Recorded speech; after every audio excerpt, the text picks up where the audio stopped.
प्रकाश किरण का एक माध्यम से दूसरे माध्यम में जाना।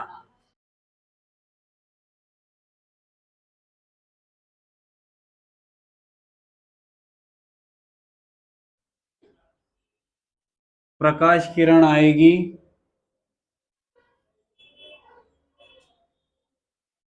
इसका सही पाथ कौन सा है, डैश डैश डैश।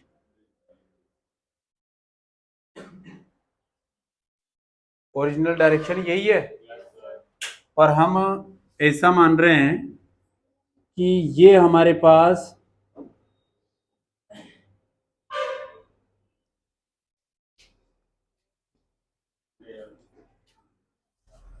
विरल माध्यम और यह है सघन माध्यम।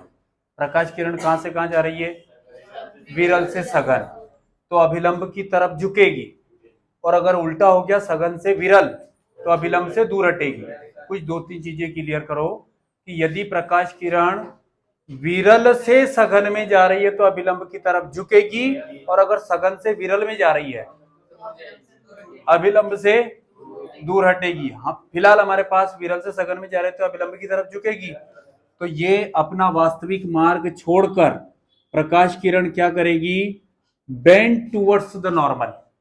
ये क्या है हमारे पास, अभिलंब,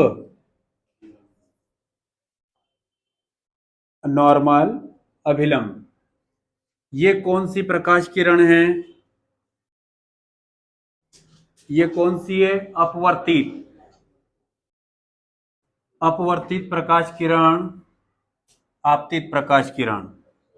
आपतित किरण और अभिलंब के बीच में बनने वाला कोण क्या होगा, आपतन कोण। सही है क्या, आई। यहां पर क्या हो जाएगा, अपवर्तन कोण, अपवर्तित किरण और अभिलंब के बीच में बनने वाला कौन सा हो जाएगा, ये वाला पॉइंट कौन सा हो जाएगा, आपतन बिंदु। और ये पूरी घटना कौन सी है, प्रकाश का,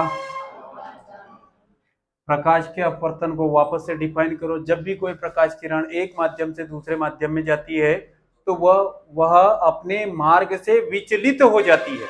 इस घटना को क्या कह रहे हैं आप, ठीक है, मार्ग से विचलित होने का मतलब डैश डैश इसका ओरिजिनल पाथ है, पर किधर जा रही है देखो आप। तो यहां पर आपके पास P है, ये Q है, ये R है। PQ कौन सी हो गई, आपतित, QR कौन सी हो गई, अपवर्तित, और ये Q बिंदु कौन सा है, आपतन बिंदु, आपतन कोण, अपवर्तन कोण। ठीक है ना। अब इसके भी नियम है, तो नियम देखो। सबसे पहला तो परावर्तन जैसे ही है, आपतित किरण, अपवर्तित किरण और आपतन बिंदु पर तीनों एक ही तल में होते हैं। वहां एक वर्ड का अंतर आया था क्या, परावर्तित, और यहां आ जाएगा अपवर्तित।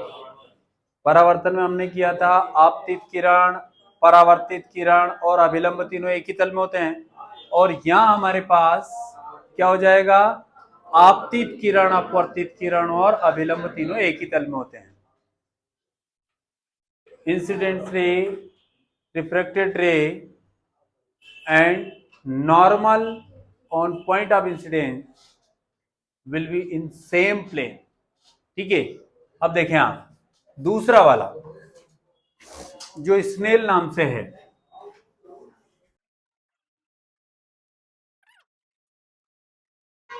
स्नेल नियम क्या बोलता है कि आपतन कोण की जा और अपवर्तन कोण की जा में एक निश्चित अनुपात होता है जिसे पहले माध्यम के सापेक्ष दूसरे माध्यम का अपवर्तनांक कहते हैं।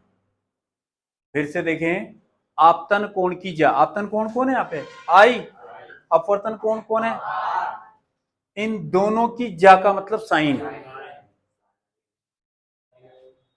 इनमें एक निश्चित अनुपात होता है जिसे पहले माध्यम के सापेक्ष दूसरे माध्यम का अपवर्तनांक कहते हैं। देखो आप, अच्छा अपवर्तनांक को कैसे शो करेंगे अपन, म्यू से, is equal to sine I के बटे में साइन आर।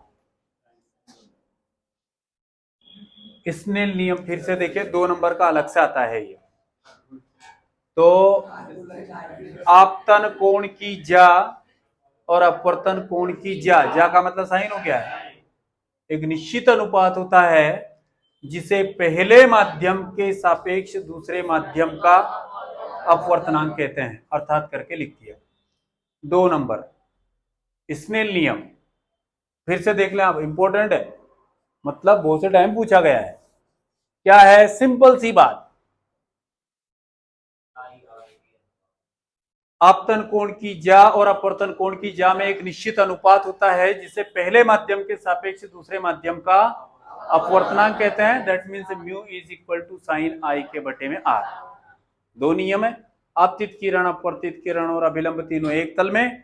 दूसरा नियम स्नेल नियम, जो क्या कहता है, आपतन कोण की जा अपवर्तन कोण की जा और में एक निश्चित अनुपात होता है जिसे दूसरे माध्यम का अपवर्तनांक कहते हैं।